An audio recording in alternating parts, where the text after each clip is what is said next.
Hi! We're back! Yes, finally. In a new location, obviously.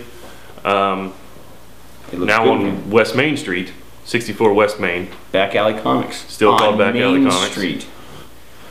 Is that irony, Evan? Is it irony? I don't think so. You keep using this word.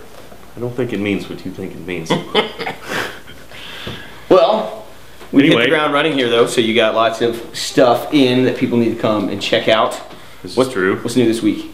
A couple good things. Again, I'm gonna beat it into your heads. Aquaman number 14, the beginning of this Throne of Atlantis tie-in with Aquaman and the Justice League. New story arc then? Yeah, new story arc.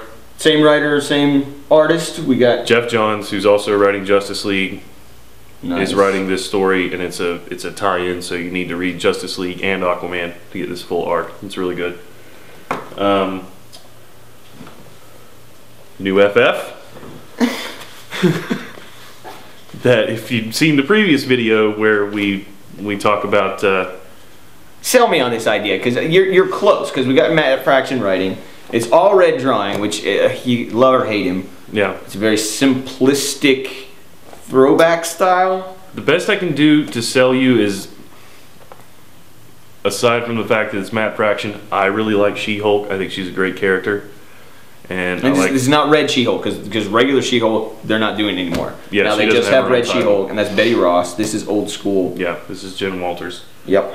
And other than that, it's just, I can just tell it's just going to be a really good story. These four are going to be in charge of the Baxter building for the next year.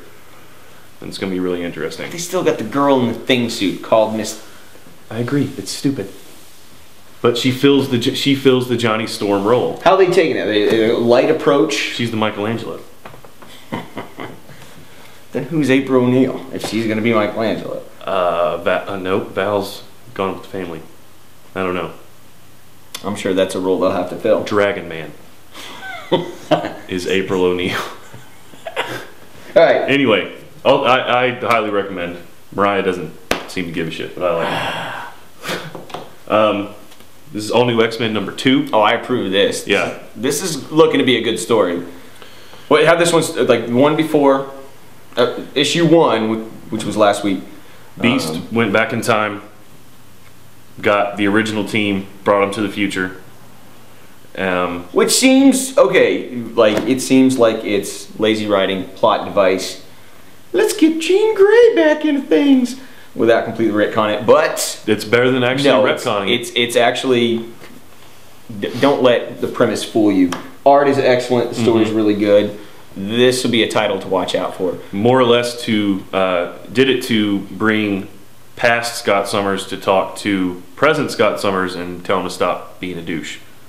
So, I don't know. It's kind of fun. They get to re-explore these characters. You know, some of them have gotten somewhat stagnant. Yeah. So bringing them back to their youth is a new way to inject energy into them. So they're doing some good stuff. Iceman meets Iceman. That's pretty good. Yeah, it's good.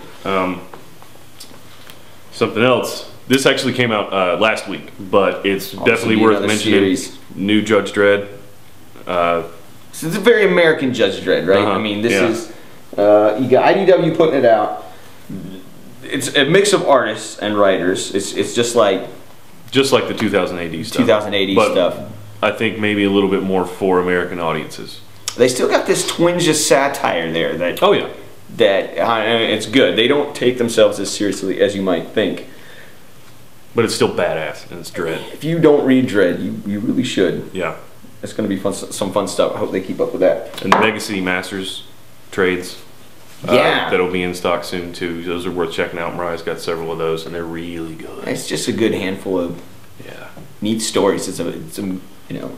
Granted, this was all prompted by the new movie, which was also fantastic. Yeah, we're gonna have to do a video on just that. We'll talk about that another time. So that's a couple things for this week. We got the holidays coming up. Yeah, we're just about hit to December. People are gonna be buying gifts and thinking about, you know, what do I get people? to complete their lives and make it worth living another year. Comic books. Comic books are the answer for me. Obviously. Comic books make great gifts. You should know this. If you don't know this, you should tell the people that buy you stuff. You don't need crap from Walmart. You need this book right here. If this isn't on your shelf, let's just talk about Superman books for a little while, because I think Superman gets neglected. Yeah. People buy Batman, people buy X-Men, people buy Avengers. Everyone's like, yeah, Superman. They forget that there's a lot of really good trades out there, like that one right here. Wait, in the middle of the screen. Yeah! Superman Red Sun. This came out a while ago. This is one of my favorite alternate reality Superman books ever. Basically, the premise is he came from Krypton. Instead of landing in America, he landed in Soviet Russia and became a hero of the people.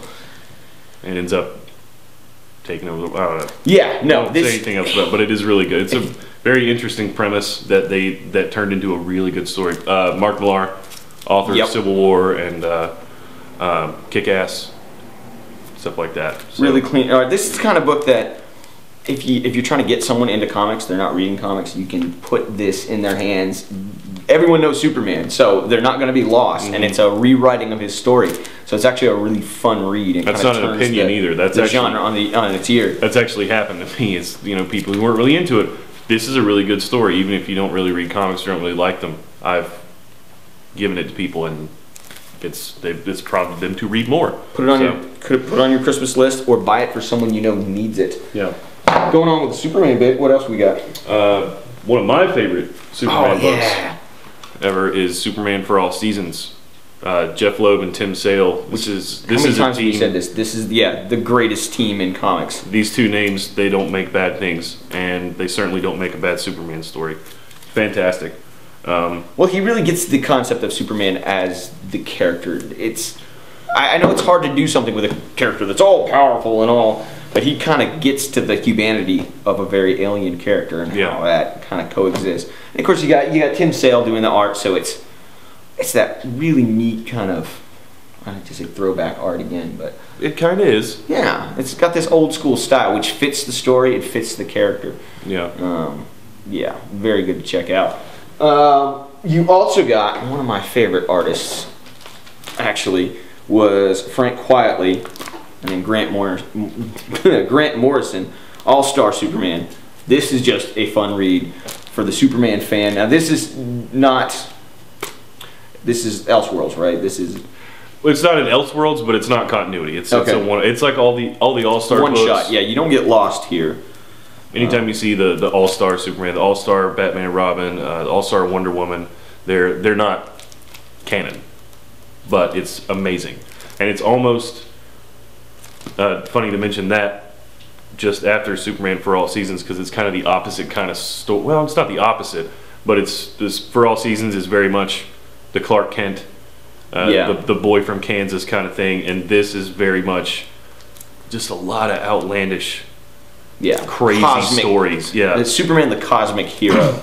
Frank Quietly's got some of the best art in the best sequential art in the industry. Agreed. He doesn't do enough. He will never do enough. And this is one, if it's not on your shelf, it needs to be on your shelf. If you know someone that is even interested in comics, it's going to be a fun read. This is something that you can get them into. That's a contained story. So. Oh, and you got to throw in these, man. And of course. You're looking for your just one-shot Batman and Superman public enemies. This right here is. Yeah. Fun. You could give this to an 8-year-old. You could read it for yourself. Ed McGuinness is drawing, and you have Jeff Loeb writing. Again, same author of Superman for All Seasons and many other things. This is not a cerebral book, but it doesn't. No, it is not cerebral, but it's a lot of fun. Yeah. And would look great under your Christmas tree. I think it would. Look at that. That means he's bulky. It's great. And while you're at it, check this one out. Volume 2. Volume 2. This is throwing me way off. That's good. Anyway, Superman, Batman, and then they throw Supergirl in for good measure. And this is Michael Turner from Fathom. So some very sleek, clean art. This is like Jim Lee-esque. He draws great women. Yeah. He's got a good grasp of the female form, and so it's mainly about Supergirl. So yeah, this one probably really not well. for your 8-year-old. Yeah, maybe not. But it's still really good. It's a great story. It's a good exploration between the Superman. They use Supergirl as a way to tell Superman's character and contrast it. I don't know. It's got some really neat elements. So anyway, there's those. Just to, Superman, just to give you an idea. But there's many more to choose from. What else? Is that guy?